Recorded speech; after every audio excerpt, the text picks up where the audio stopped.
Welcome to focus TV news. ముందుగా bulletin లో headlines చూద్దాం.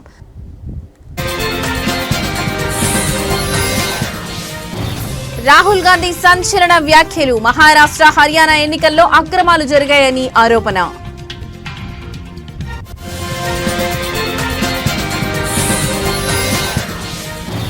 చేనేత కార్మికులకు సీఎం చంద్రబాబు భరోసా. నేతన్నలకు 50 ఏళ్లకే పెన్షన్ అందించాలని నిర్ణయం.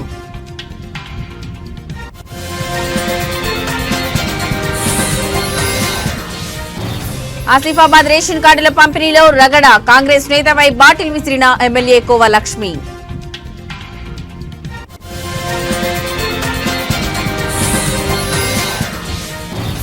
ధర్మస్థల కేసులో కీలక పరిణామం. తవ్వకాల్లో పురుషుడి అస్థిపంజరం లభ్యం.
రైట్, ఇక బ్రేకింగ్ న్యూస్ చూస్తున్నాం. మహారాష్ట్ర ఎన్నికల్లో ఈసీ అక్రమాలకు పాల్పడిందని మొదటి నుంచి తీవ్ర ఆరోపణలు చేస్తున్న రాహుల్ గాంధీ ఈ రోజు సంచలన ప్రెస్ మీట్ పెట్టారు. ఢిల్లీలోని ఇందిరాభవన్ లో ఓట్ చారో హై అంటూ ప్రెస్ మీట్ ఏర్పాటు చేశారు. ఈ ప్రెస్ మీట్ లో ఈసీకి వ్యతిరేకంగా అనుబాబు లాంటి సాక్ష్యం ఉందని, మహారాష్ట్ర ఎన్నికల్లో ఈసీ అక్రమాలకు పాల్పడిందని, బీజేపీ కోసం ఓట్లను ఈసీ దొంగిలించిందని చెప్పుకొచ్చారు. అలాగే మహారాష్ట్ర ఎన్నికల్లో సాయంత్రం 5 గంటల తర్వాత చాలా ఓట్లు పోలయ్యాయని ఆరోపించారు. ఎగ్జిట్ పోల్స్ కు ఫలితాలకు చాలా తేడా ఉందని రాహుల్ గాంధీ మరోసారి ఆరోపించారు. మహారాష్ట్రలో గెలిచేందుకు 40 లక్షల డూప్లికేట్ ఓట్లను చేర్చారని ఈ సందర్భంగా రాహుల్ గాంధీ ఆరోపించారు.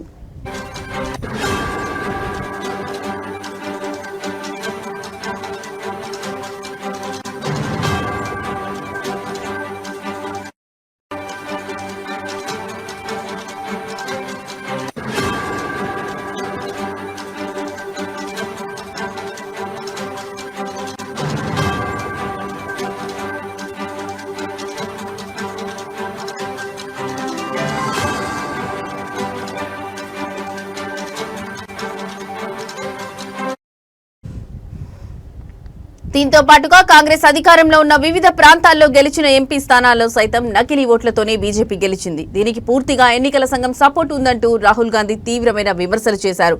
అలాగే తాము అడిగిన ఓటర్ల జాబితా కూడా ఇవ్వలేదని, అనేక ప్రాంతాల్లో ఓటింగ్ కేంద్రాల్లోని సీసీటీవీ ఫుటేజ్ మాయం చేశారని, బీజేపీ చెప్పినట్లే ఎన్నికల సంఘం నడుస్తుందని రాహుల్ విమర్శించారు.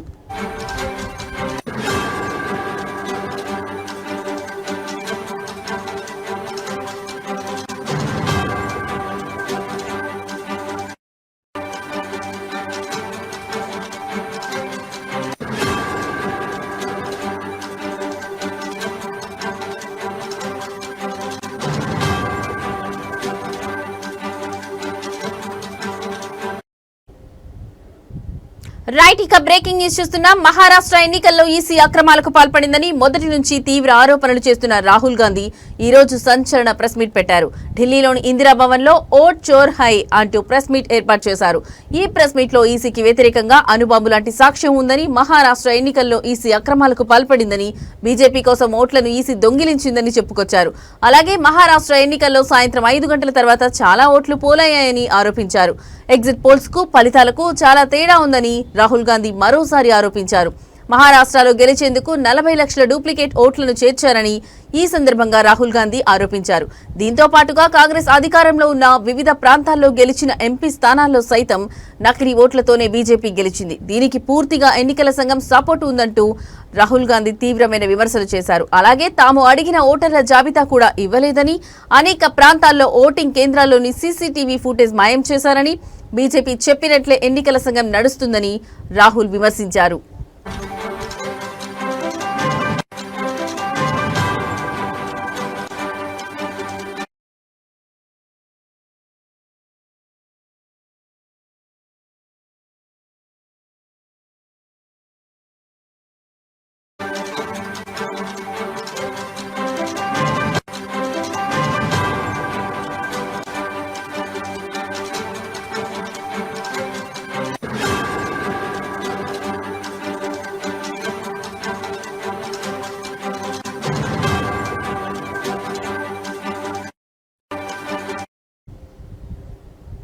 రైట్, ఇక మరో బ్రేకింగ్ న్యూస్ చూస్తున్నాం. చేనేత కార్మికులకు ఆంధ్రప్రదేశ్ ప్రభుత్వం అండగా నిలుస్తుందని ముఖ్యమంత్రి చంద్రబాబు భరోసా ఇచ్చారు. కార్మికుల సంక్షేమానికి కట్టుబడి ఉన్నామని స్పష్టం చేస్తూ వారికి 50 ఏళ్ల వయసు నుంచే పెన్షన్ అందించాలని నిర్ణయించినట్లు కీలక ప్రకటన చేశారు. నేతన్నలు చిన్న వయసులోనే అనారోగ్యాల బారిన పడుతున్నందునే ఈ నిర్ణయం తీసుకున్నామని చెప్పారు. భారతీయ సంస్కృతి సంప్రదాయాలకు చేనేతలే ప్రతీకలని ముఖ్యమంత్రి కొనియాడారు. వారి ఆరోగ్య సమస్యలను దృష్టిలో ఉంచుకుని పెన్షన్ వయసును తగ్గించినట్లు వివరించారు.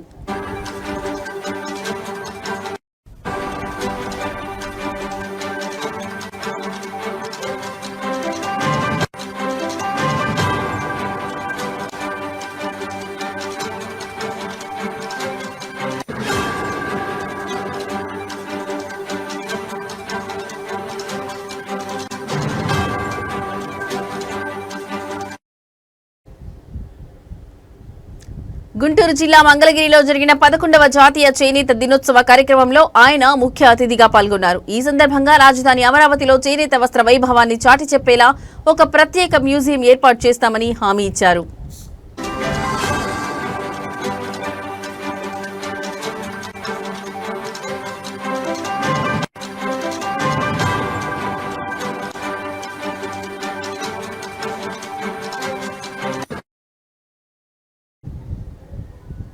వ్యవసాయ రంగం తర్వాత అత్యధిక ఉపాధి కల్పిస్తున్న చేనేత రంగానికి తమ ప్రభుత్వం ఎప్పుడూ మద్దతు ఇస్తుందని తెలిపారు.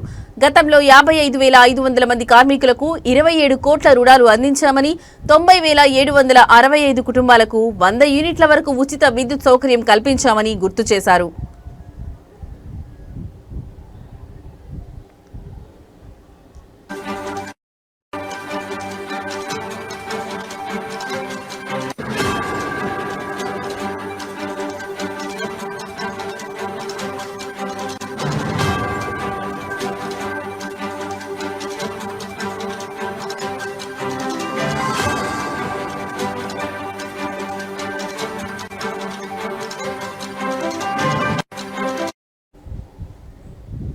ఈ మద్దతును మరింత విస్తరిస్తూ మరమగ్గాల కార్మికులకు కూడా ప్రభుత్వం అండగా నిలుస్తుందని చంద్రబాబు ప్రకటించారు. మరమగ్గాలకు 50% సబ్సిడీతో 80 కోట్లు కేటాయిస్తున్నామని, వారికి ఈ నెల నుంచే 200 యూనిట్ల ఉచిత విద్యుత్ను అందిస్తామని వెల్లడించారు. భవిష్యత్తులో దీనిని 500 యూనిట్లకు పెంచుతామని హామీ ఇచ్చారు. ఈ చర్యల ద్వారా రాష్ట్ర వ్యాప్తంగా సుమారు 93,000 చేనేత మరమగ్గాల కుటుంబాలకు లబ్ధి చేకూరుతుందని ఆయన పేర్కొన్నారు.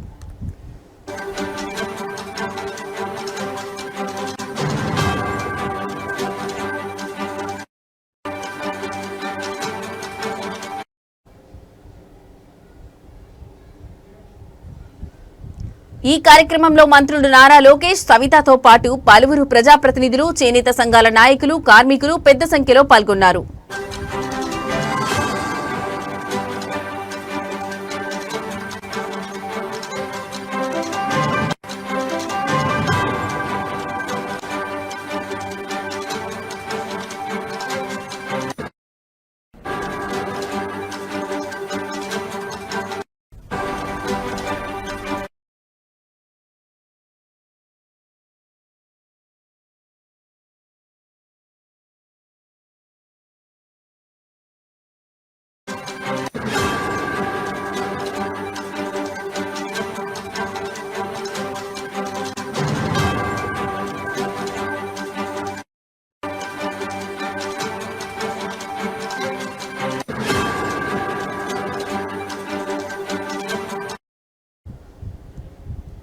రైట్ మరో బ్రేకింగ్ న్యూస్ చూస్తున్నాం. కుమురం భీం ఆసిఫాబాద్ జిల్లాలో ఓ ప్రభుత్వ కార్యక్రమం రసభాసగా మారింది. రేషన్ కార్డుల పంపిణీ కోసం ఏర్పాటు చేసిన సభలో అధికార విపక్ష పార్టీల నేతల మధ్య మాటల యుద్ధం తీవ్ర స్థాయికి చేరింది. ఏకంగా అదనపు కలెక్టర్ చూస్తుండగానే ఆసిఫాబాద్ బీఆర్ఎస్ ఎమ్మెల్యే కోవా లక్ష్మి కాంగ్రెస్ నియోజకవర్గ ఇన్ఛార్జ్ శ్యామ్ నాయక్ పై వాటర్ బాటిల్ విసిరే వరకు పరిస్థితి వెళ్లింది. ఈ ఘటనతో సభా ప్రాంగణంలో తీవ్ర ఉద్రిక్తత నెలకొంది.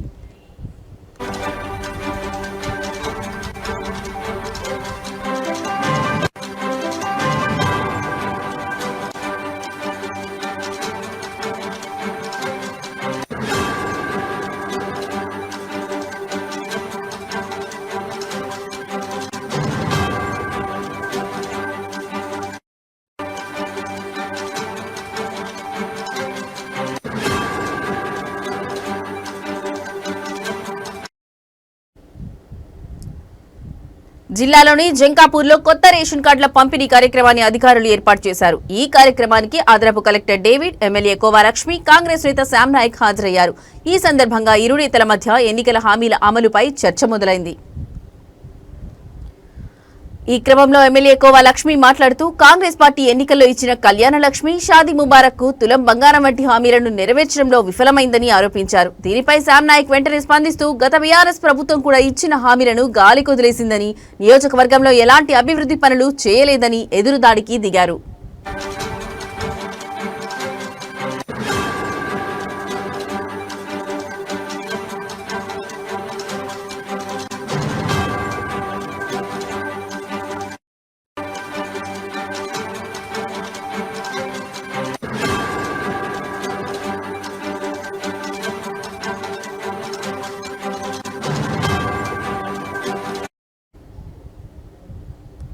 ఈ ఆరోపణలు ప్రత్యారోపణలతో ఇద్దరి మధ్య మాటల యుద్ధం ముదిరింది. శ్యామ్ నాయక్ వ్యాఖ్యలతో తనను అవమానించారని భావించిన కోవా లక్ష్మి తీవ్ర ఆగ్రహానికి గురయ్యారు. ఆవేశంతో తన ముందున్న వాటర్ బాటిల్ తీసి ఆయన పైకి విసిరారు. ఊహించని ఈ పరిణామంతో సభలో ఒక్కసారిగా గందరగోళం నెలకొంది. వెంటనే అధికారులు జోక్యం చేసుకుని ఇరు వర్గాలను శాంతింపజేశారు.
రైట్ మరో బ్రేకింగ్ న్యూస్ చూస్తున్నాం. దేశవ్యాప్తంగా సంచలనం సృష్టిస్తున్న ధర్మస్థల సామూహిక కలనాల కేసులో కీలక పరిణామం చోటు చేసుకుంది. ఈ కేసుకు సంబంధించి ప్రత్యేక దర్యాప్తు బృందం సిట్ జరుపుతున్న తవ్వకాల్లో పురుషుడి అస్థిపంజరంతో పాటు పలువురు మానవ ఎముకలు లభ్యమైనట్లు కర్ణాటక హోంశాఖ మంత్రి జి పరమేశ్వర తొలిసారి అధికారికంగా ధృవీకరించారు.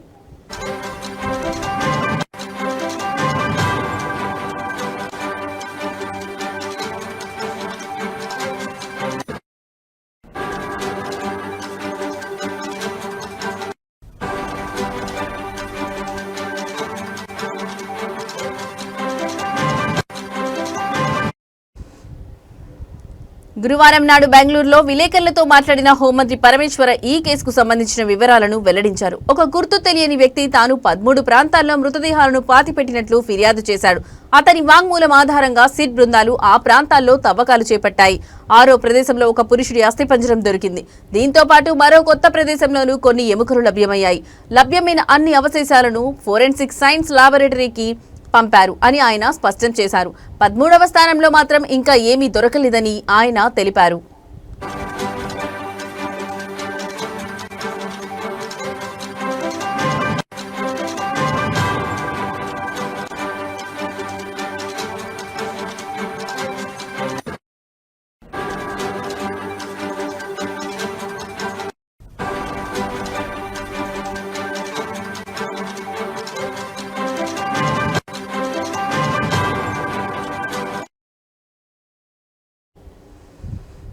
ఫిర్యాదుదారుడు మెజిస్ట్రేట్ ముందు సెక్షన్ 164 కింద వాంగ్మూలం ఇస్తూ తాను వందల సంఖ్యలో మృతదేహాలను పూడ్చిపెట్టినట్లు చెప్పడంతో ప్రభుత్వం ఈ కేసును తీవ్రంగా పరిగణించి సిట్ ఏర్పాటు చేసిందని పరమేశ్వర్ గుర్తు చేశారు. దర్యాప్తులో ప్రభుత్వం ఎలాంటి జోక్యం చేసుకోదని, శాస్త్రీయంగా సాంకేతిక పరిజ్ఞానంతో నిజానిజాలు నిగ్గు తేల్చాలని సిట్కు పూర్తి స్వేచ్ఛనిచ్చామని ఆయన వివరించారు.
వైఎస్ఆర్ కడప జిల్లా పులివెందుల సహజంగా సమస్యాత్మక ప్రాంతమని, కక్షలు, రాజకీయ హత్యలు అనాదిగా జరుగుతున్న విషయమని కర్నూలు డీఐజీ కోయ ప్రవీణ్ కామెంట్ చేశారు. ఎన్నికల ప్రచారం కోసం రాజకీయ పార్టీలు జోన్లుగా విభజించి వాళ్లకు తగిన సూచనలు చేశామని డీఐజీ ప్రవీణ్ అన్నారు. ఒక పార్టీ ప్రచారం చేస్తున్న సందర్భంలో ఇంకో పార్టీ అక్కడ వెళ్లకూడదని స్పష్టంగా చెప్పామన్నారు. కానీ నల్లగుండువారి పల్లిలో జరిగిన ఘటన పోలీసులు అనుమతించని గ్రామానికి కాకుండా వైసీపీ నేతలు వెళ్లారని ఆయన పేర్కొన్నారు. ఇటీవల టీడీపీలో చేరిన నాగేంద్రరెడ్డి ఇంటికి వైసీపీ నేత రావలింగారెడ్డి, ఎమ్మెల్సీ రమేష్ యాదవ్ వెళ్లారని, నాగేంద్రరెడ్డిని బెదిరిస్తే కార్యకర్తలు ఆవేశంకు గురై ఈ దాడి చేశారని టీడీపీ నేతలు చెబుతున్నారని తెలిపారు. ఈ ఘటనకు సంబంధించి పూర్తి వివరాలు సేకరించాల్సి ఉందని కర్నూలు డీఐజీ ప్రవీణ్ వెల్లడించారు. చిన్న హ్యామ్లెట్స్ అంటే మరి హ్యామ్లెట్స్ ఉన్నాయి. సో మొత్తానికి కానీ 9 ప్రదేశాల్లో మొత్తం 15 పోలింగ్ బూత్లు ఉండడం జరిగింది. దీన్ని 3 రూట్లుగా రెవెన్యూ యంత్రాంగం దీన్ని విభజించింది. సో అందులో భాగంగానే ఈరోజు ఇక్కడికి వచ్చి మొత్తం ఆ రూట్లన్నీ కూడా మనం పరిశీలించడం జరిగింది. సో ఇక్కడ అంతా కలిపితే మనకి 10,000 మంది మాత్రమే ఇక్కడ ఓటర్లు ఉన్నారు. గజమా జనాభా అంతా కూడా మున్సిపల్ ప్రాంతాల్లో ఉండడం జరిగింది. దీనికోసం మనం సఫిషియెంట్గా పులివెందుల్లో ఉన్న పోలీస్ యంత్రాంగమే కాకుండా జిల్లాలో ఇతర ప్రాంతాల నుంచి, అలాగే ఇది మన స్టేట్ నుంచి ఏపీఎస్పీ నుంచి కూడా ఒక అదనంగా మనకు ప్లటూన్ ఇచ్చారు. దీనిలో భాగంగానే మనం యొక్క బందోబస్తు ఏర్పాటు చేయడం జరిగింది. ఈ బందోబస్తులో భాగంగానే మనకి అంతర్జిల్లా సరిహద్దులు ఏవైతే ఉన్నాయో, ఇప్పుడు మనకు అంతర్జిల్లా సరిహద్దు సత్యసాయి జిల్లా కదిరితో ఉంటుంది. అలాగే ఈ రాయచోటి జిల్లాతో వేముల లక్కిరెడ్డిపల్లి ఒకటి, ఇటు చాక్రాపేట గాలివీడు ఒక సరిహద్దు ఉంటుంది. వైఎస్ఆర్ కడప జిల్లా పులివెందులలో వైసీపీ నాయకులు భారీ ర్యాలీ చేపట్టారు. ఎమ్మెల్సీ రమేష్ యాదవ్ పై టీడీపీ నాయకులు దాడి చేశారని వారు ఆరోపించారు. ఈ దాడికి నిరసనగా పులివెందులలో వైసీపీ కార్యాలయం నుంచి డీఎస్పీ కార్యాలయం వరకు ర్యాలీ చేపట్టారు. ఈ ర్యాలీలో కడప ఎంపీ వైఎస్ అవినాష్ రెడ్డి, జిల్లా వైసీపీ అధ్యక్షుడు రవీంద్రనాథ్ రెడ్డి, ఎమ్మెల్సీ రామసుబ్బారెడ్డి, పార్టీ నాయకులు, కార్యకర్తలు పాల్గొన్నారు.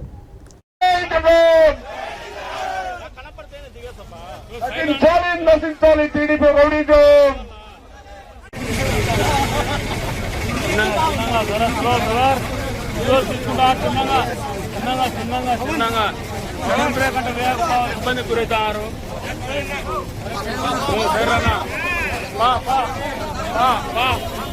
పోలీసుల నిర్లక్ష్య వైఖరి నశించాలి. పోలీసుల నిర్లక్ష్య వైఖరి పోలీసుల నిర్లక్ష్య వైఖరి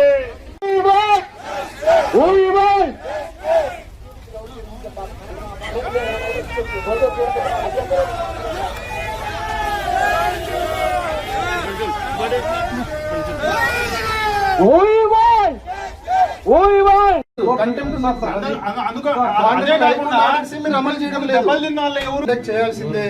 ఈ మాదిరి ప్రాక్టీసెస్ రిపీట్ అయినాయంటే సార్ మా సంయమనం, మా బలహీనతని దయచేసి అనుకోవద్దండి. మిమ్మల్ని మనవి చేసుకుంటున్నాం.